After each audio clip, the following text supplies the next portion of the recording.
Listen, your political leaning doesn't matter if what happened yesterday at Fort Bragg, North Carolina, is any indication of what's coming. It doesn't matter how you think, it doesn't matter how you vote. If the federal government is grooming our troops to become a political body, troops that serve on behalf of whatever culture war they align with, or only the elected leaders that they voted for, we are quickly barreling toward endgame. Trump and Hegseth were encouraging that, and the troops at Fort Bragg were indulging. I would love to hear from some vets who served in a different era what they think of U.S. troops booing the media, booing the free press at Trump's direction, booing the governor of the most populous state in the U.S., booing Los Angeles, one of America's most remarkable cities, at Trump's direction, booing diversity at Hegseth's direction. Like, you serve the Constitution. That's what you take an oath to. Nothing else. And our Constitution is the one that protects free press, that protects the rights of states to exist on their own, enshrines the existence of America as a diverse nation based on an ideal, not a race or a creed or whatever. A radicalized military and troop base is something none of us can escape. Ask any historian what comes next after the military of any nation, any empire in the history of the world, after their military becomes anything but strictly apolitical. It's not good. And before going further, I want to say a few words about the situation in Los Angeles, California. Have you heard of the place? Where I've deployed thousands of National Guard troops and hundreds of Marines to protect federal law enforcement from the attacks of a vicious and violent mob. And some of the radical left, they say, oh, that's not nice. Well, if we didn't do it, there wouldn't be a Los Angeles. It'd be burning today, just like their houses were burning a number of months ago. Generations of Army heroes did not shed their blood on distant shores only to watch our country be destroyed by invasion and third world lawlessness here at home, like is happening in California. As Commander-in-Chief, I will not let that happen. It's never going to happen. What you're witnessing in California is a full-blown assault on peace, on public order, and on national sovereignty carried out by rioters bearing foreign flags with the aim of continuing a foreign invasion of our country. We're not going to let that happen. Remember, millions of people were allowed to come into our country totally unchecked and unvetted by stupid people or radical left people or sick people. But regardless, open border policy, the dumbest policy yet, I would say even dumber than men playing in women's sports, transgender for everyone, even dumber than that. Very simply, we will liberate Los Angeles and make it free, clean, and safe again. It's happening very quickly. And before going further, I want to say a few words about the situation in Los Angeles, California. Have you heard of the place? Where I've deployed thousands of National Guard troops and hundreds of Marines to protect federal law enforcement from the attacks of a vicious and violent mob. And some of the radical left, they say, oh, that's not nice. Well, if we didn't do it, there wouldn't be a Los Angeles. It'd be burning today, just like their houses were burning a number of months ago.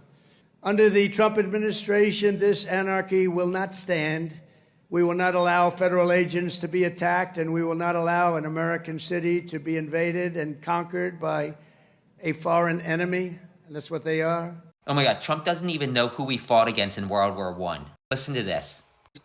The victory of World War I, France was celebrating, really. They were all celebrating. The only one that doesn't celebrate is the USA, and we're the ones that won the war. Without us, you'd all be speaking German right now. Maybe a little Japanese thrown in. So in today's 'Today's episode of As the White Hood Turns, we're going to be talking about the situation in Los Angeles, California. Where I've deployed thousands of National Guard troops and hundreds of Marines to protect federal law enforcement from the attacks of a vicious and violent mob.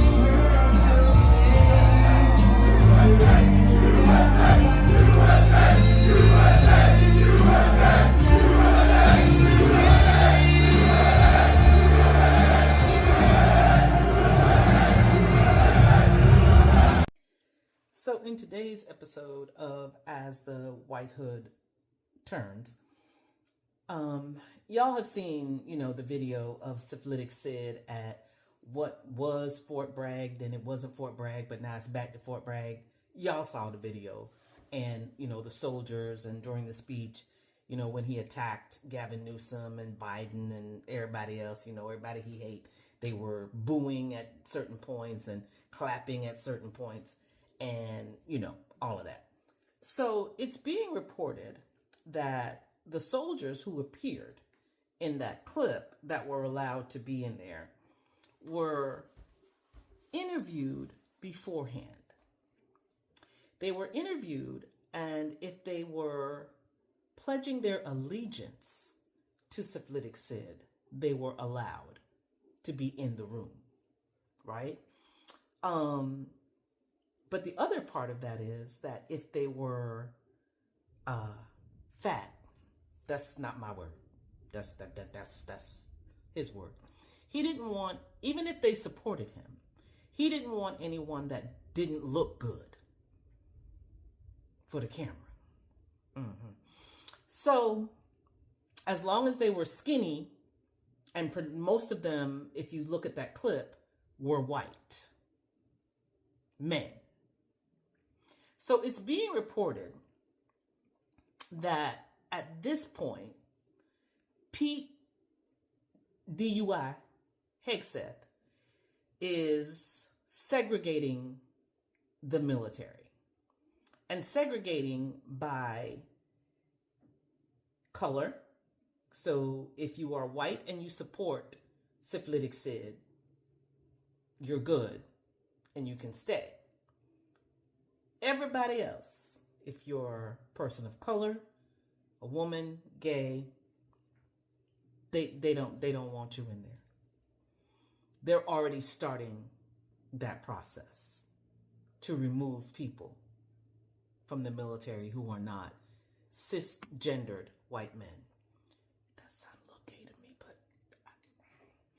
so you're going to have a military made up solely of white men. So this brings me to the second part. All y'all women and people of color who voted for Syphilitic Sid, what y'all gonna do? Right? Because there's a whole subset of vets that voted for him and want him there. And I'm sure within that subset, there's probably another subset, people of color, women, gays, who voted for him. And now he's trying to push y'all out of the military. I got nothing. And then Byron Donalds, Tim Scott, Shermichael Singleton, all y'all that be on CNN and Fox. How do y'all defend that? Because I'm pretty sure that if he does that with the military and gets away with it, he's going to start pushing women, people of color, gays out of Congress. Remember now, we're literally only 100 and I think last count was like 60 some days in. We haven't quite made it to 6 months yet. And this is what's happening. So, what y'all gonna do? And then he's renaming all the bases that they changed the names of the racist Confederate soldiers, people. He's putting those names back. Or he's going to give them names similar to the names that they used to be so that,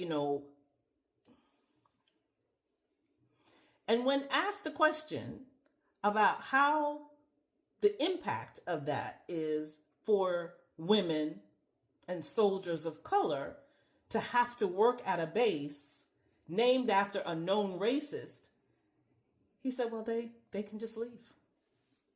They don't have to be there. Turn in their papers and go. And if you're overweight, just go. They don't want you there.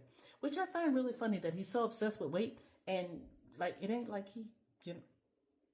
Anyway, so yeah, I'm gonna go have some tea and maybe eat some peanut butter. I don't know.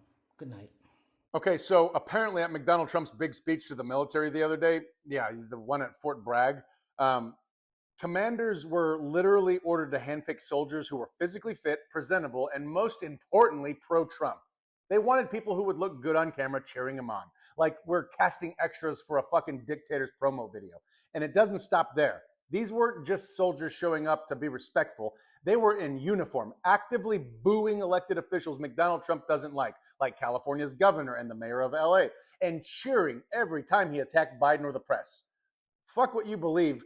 This is not normal military behavior. This is straight up propaganda. And it gets worse because there were pop-up vendors on base selling MAGA chain necklaces and literal white privilege cards on a military installation during a federal event.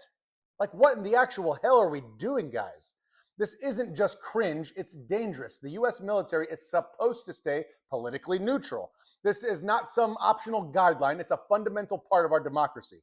The military doesn't pledge allegiance to a man, they swear an oath to the Constitution. But here we are, handpicking troops based on political loyalty, letting them cheer for one party in uniform, and selling racist gag merch on government property. This is literally some North Korea Putin level bullshit, and it's not just some random accident. This is a loyalty test. Trump's people are seeing what they can get away with, how far they can push, and whether the public just shrugs it off or not. And if we do, if nobody stands up and says, this is not okay, it's only going to get worse. This isn't about patriotism. It's not about law and order. It's about building a political army that looks loyal on camera and silences the rest. So no, you don't have to be a Democrat or a liberal or even anti-Trump to find this disturbing, people.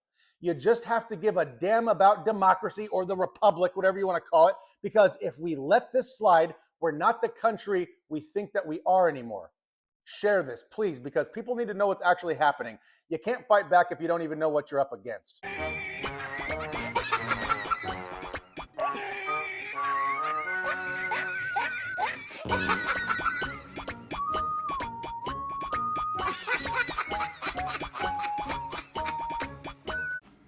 Trump does not own the military. So if you saw him speak at Fort Bragg, they had to vet everybody that stood behind him to make sure they had the right political leanings to get up there. And then if you watch the speech, there are a ton of them who aren't even clapping and cheering for him at the points that he probably wanted them to. There are some broken eggs, right? Every unit at the 82nd was ordered to attend, just like any other president. So when you see these pictures of him in front of all of these, massive formations, they had to be there. When a president arrives, everybody has to show, okay? He does not own the military.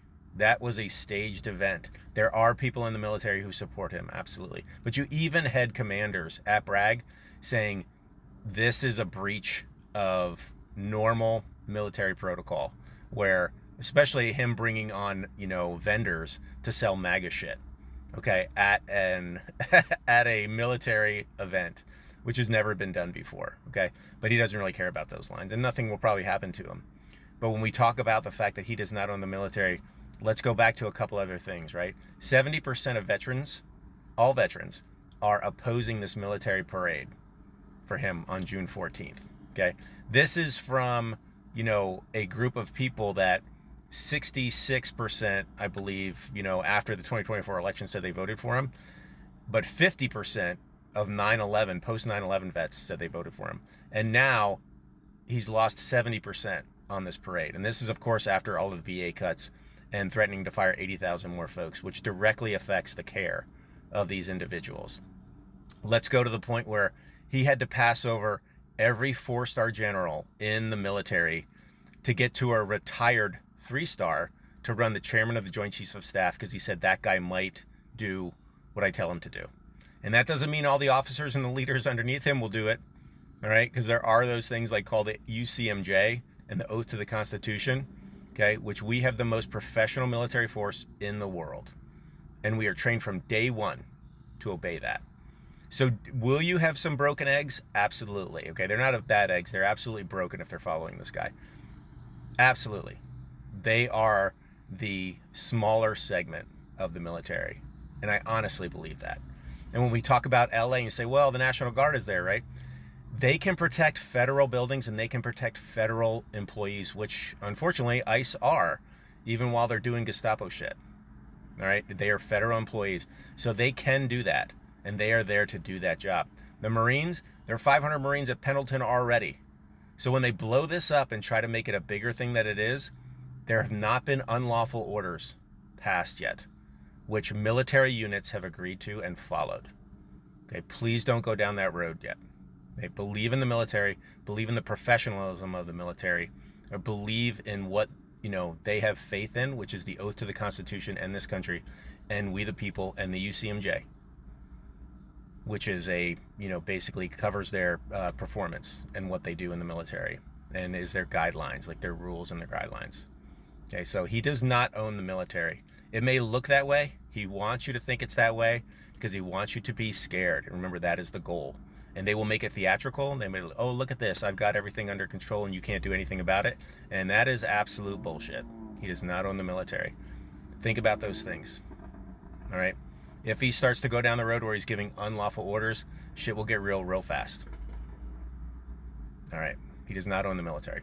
Adding to concerns over President Trump's deployment of troops to Los Angeles this week were his remarks at Fort Bragg last night. The president spoke to a crowd that was reportedly handpicked for a political point of view. He delivered highly partisan remarks and sold MAGA merchandise on the U.S. base.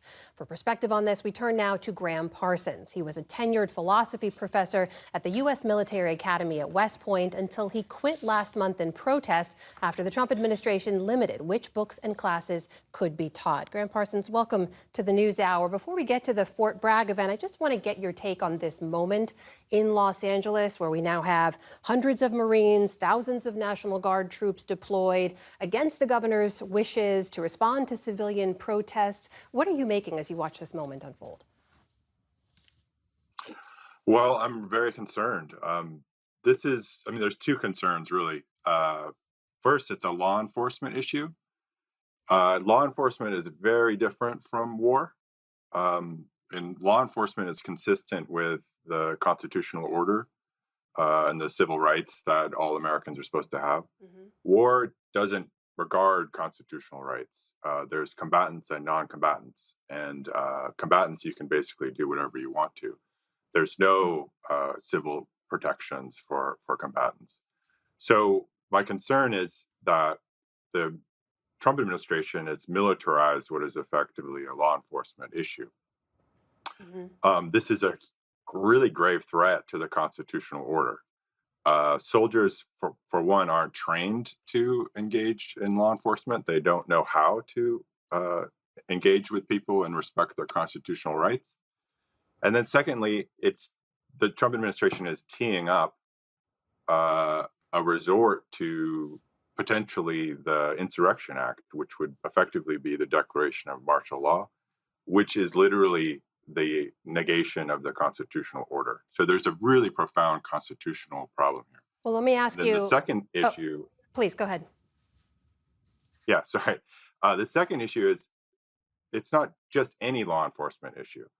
It's a conflict over the policies of this particular administration.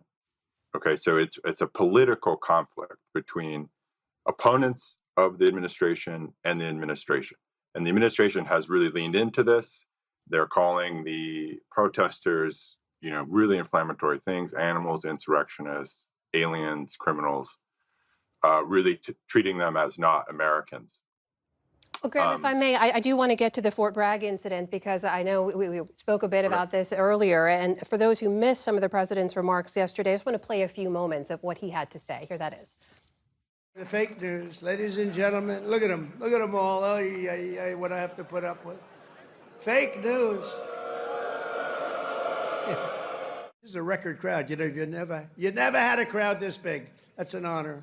You think this crowd would have showed up for Biden? I don't think so. I don't think so. Maybe I'm wrong. In Los Angeles, the governor of California, the mayor of Los Angeles, They're incompetent. So, Graham, we saw some reporting from military.com today that said the soldiers were handpicked based on their political leanings, their physical appearance. There was one internal communication they reviewed that read, "No fat soldiers." As we reported earlier, they were selling MAGA merchandise on the U.S. base. What does all of this say to you about the long-standing line between the military and partisan politics? Oh, it's in grave danger. I really can't overstate how disgusting that event was. But it also should be noted it's not in isolation. It's been building toward this really extreme version of it. But Trump has been interacting with the military for the last few months as a partisan. He's tried to make the military appear a part of his brand, and now he's basically having political rallies at military installations. And I would expect this to be the new normal. So I would watch out for his remarks on Saturday at the parade in D.C. This is the politicization of the military is extremely dangerous, and it goes back to my concern about the conflict in California being a political conflict between the administration and its opponents. By politicizing the military, you're sending the message to the troops and to the American public that the military is an ally of this narrow political faction that Trump embodies. This is extremely dangerous, and we should all be very, very upset. So I have less than a minute here, but you mentioned that parade coming up this weekend. That's obviously to mark the Army's 250th anniversary. It also happens to be President Trump's 79th birthday. We have had military parades in the U.S. before, but briefly, if you can, what's different about this? What's different about this is the planners have explicitly said this is about President Trump. So the promotional materials that have come out have lauded the president and his America First policies for saving the military, in effect. So this is not just a celebration of the Army. It's a celebration of the president. So again, it's another example of using the military to support and build the brand of the president and his politics. Graham Parsons, formerly of West Point, we thank you so much for joining us tonight. Appreciate your time. Thank you.